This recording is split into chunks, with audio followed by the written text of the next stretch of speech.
Salut les amis, c'est Paolo. Bienvenue sur FastProg.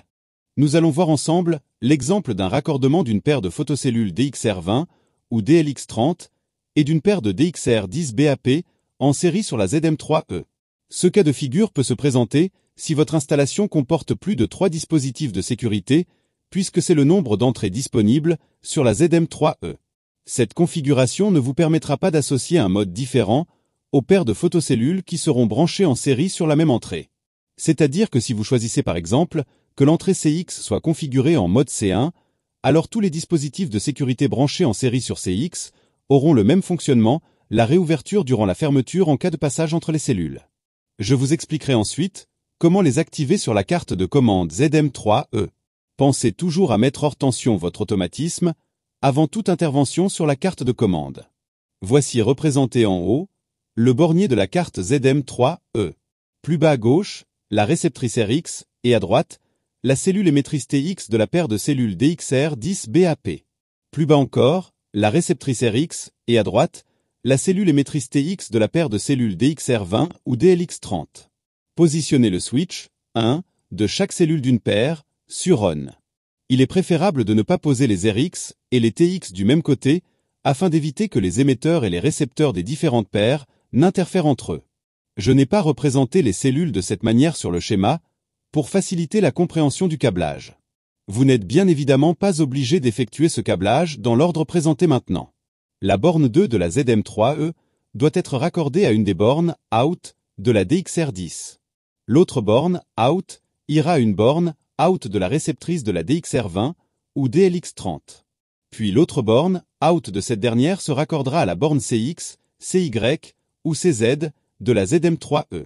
La borne 11 O11 de chaque cellule. Enfin, la borne 10 O10 de chaque cellule. Et voilà, le câblage est terminé. Il faut maintenant activer l'entrée sur laquelle vos photocellules sont raccordées. Pour cela, maintenez la touche entrée appuyée jusqu'à voir apparaître le menu langue sur l'afficheur de la ZM3E. Puis, appuyez sur la flèche de droite une fois pour trouver le menu fonction. Appuyez une fois sur entrée, la fonction fermeture automatique s'affiche. Appuyez 7 fois sur la flèche de droite pour trouver la fonction CX. Si vous continuez flèche de droite, vous trouverez les fonctions entrée CY, puis entrée CZ. Choisissez l'entrée que vous souhaitez activer. Et appuyez sur la touche entrée. Comme vous pouvez le voir sur la vidéo, il existe 6 différents modes de fonctionnement lors du passage devant les cellules ou l'activation des bords sensibles. Sélectionnez à l'aide des flèches la fonction souhaitée. Et appuyez entrée afin de valider votre choix. Rappelez-vous que cette fonction sera donc automatiquement la même pour les deux paires de photocellules que nous venons de raccorder. Ressortez du menu de programmation en appuyant plusieurs fois sur la touche ESC jusqu'à voir apparaître www.came.it.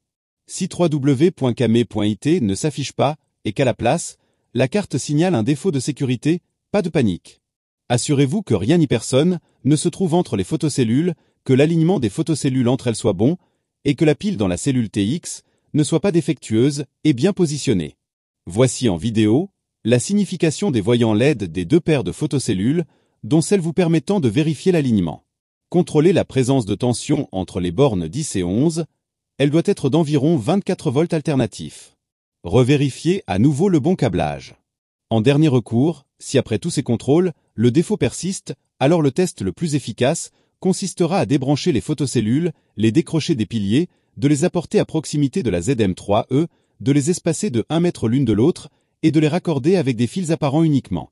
Cette technique vous permettra de déterminer si vos photocellules sont défaillantes ou pas, puisque vous ne pourrez plus avoir de doute sur le raccordement ou l'alignement. Et si à la fin tout va bien, alors parfait. Si cette vidéo vous a permis d'être plus rapide et efficace, continuons à travailler ensemble. N'oubliez pas le pouce ou le petit commentaire, et n'hésitez pas à vous abonner, afin de découvrir le monde facile de FastProg. De nouvelles vidéos sont fréquemment ajoutées à la chaîne. Pour la programmation de vos télécommandes, d'autres dispositifs de sécurité, ou l'accès direct à la chaîne, cliquez sur le lien qui vous intéresse. Arrivederci, alla prossima!